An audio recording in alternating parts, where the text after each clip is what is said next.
Hola arduineros y arduineras, los saludo de nuevo y les doy la bienvenida a esta segunda parte del capítulo multitarea o multitasking en Arduino, en la cual pondremos en práctica lo que vimos en la primera parte. Para esto utilizaré el sensor de temperatura y humedad de HT11 y un Arduino Pro Mini, así que quédate hasta el final y vamos a darle.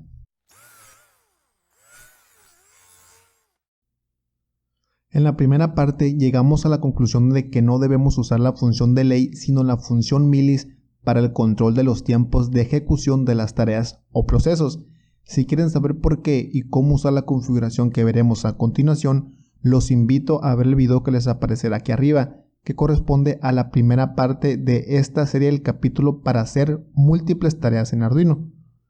Bien, cómo utilizar el popular sensor de HT11 para comprobar el funcionamiento del control del tiempo de ejecución utilizando la función milis, explicaré de manera breve qué es y cómo funciona este sensor, para aquellos que lo desconozcan y no quede ninguna duda del tema en general.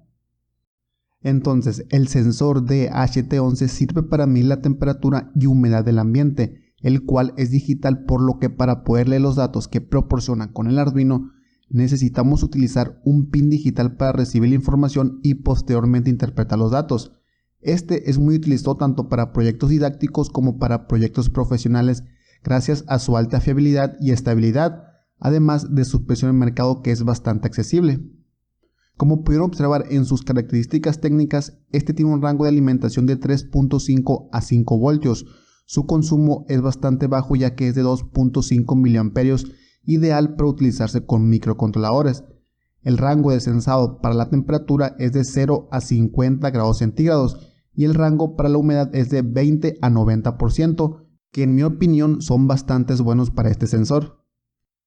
La conexión del sensor de HT11 con el Arduino es bastante sencilla, tal como pueden observar en este diagrama, en el cual se muestran las dos diferentes versiones en las que lo podemos encontrar. En este caso utilizaré el que viene montado sobre una PCB, por lo que el pin de en medio, que es la señal de salida, es decir, la de los datos, lo conectaré al pin digital que haya elegido, que es el 2, pero puede ser cualquier otro del Arduino siempre y cuando este sea digital. Para la otra versión, el pin que sigue del de VCC es el de la señal de los datos, que también iría conectado al pin digital que hayamos elegido, pero en esta ocasión se necesita tener una resistencia en configuración pull-up conectada a esta señal de salida, como se muestra en este diagrama. Esto es la única diferencia de una versión a otra, ya que todo lo demás es y funciona de la misma manera. Entonces, aclarados los aspectos técnicos y el hardware, vayámonos al software para ver lo que necesitamos en código para hacer funcionar a este sensor y ver cómo podemos mandarle los datos que nos proporciona cada determinado tiempo, pero ya sin retrasos, para poner en práctica lo que vimos en la primera parte.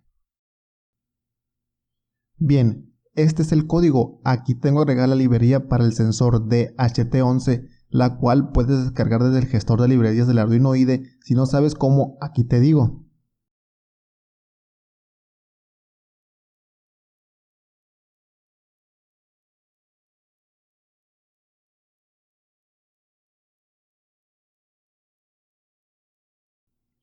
Continuando, defino el pin al cual estará conectado el sensor, que como mencioné será en el 2. Y también defino el tipo de sensor que utilizaré, que es el DHT11, ya que con esta librería también podemos trabajar con los sensores DHT21 y DHT22, por lo que tenemos que especificar el que usaremos para aquí declarar el objeto y poder acceder a las funciones de la clase DHT de la librería, indicando los parámetros del pin y el tipo de sensor que usaré. Declaro las variables que voy a necesitar para la configuración con la función milis para el control del tiempo de ejecución de esta tarea, que será leer los datos del sensor, la cual será llamada cada 2000 milisegundos, que equivalen a 2 segundos, ya que es el tiempo que necesita este sensor para actualizar sus parámetros, por lo que no tendría sentido que este intervalo sea menor. En el setup inicializo el sensor y la comunicación serial. Y en el loop tengo la lógica de lo que quiero hacer, que es obtener la temperatura y humedad del sensor de HT11 cada 2 segundos, pero sin retrasos, es decir, sin usar la función delay, por lo que para esto utilizaré esta configuración con la función milis, en donde dentro de esta estructura if tengo estas líneas. donde declaro esta variable para guardar el dato de la temperatura en grados centígrados que obtendré de esta función.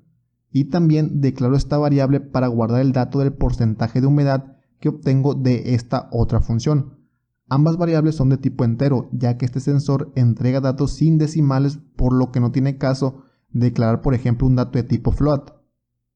Y estas líneas son para mostrar estos datos en el monitor serial, además de mostrar también los milisegundos que iban en ese momento para comprobar el intervalo que asignamos para leer la temperatura y humedad del sensor de HT11, así que cargaremos el programa para comprobar el funcionamiento de todo esto.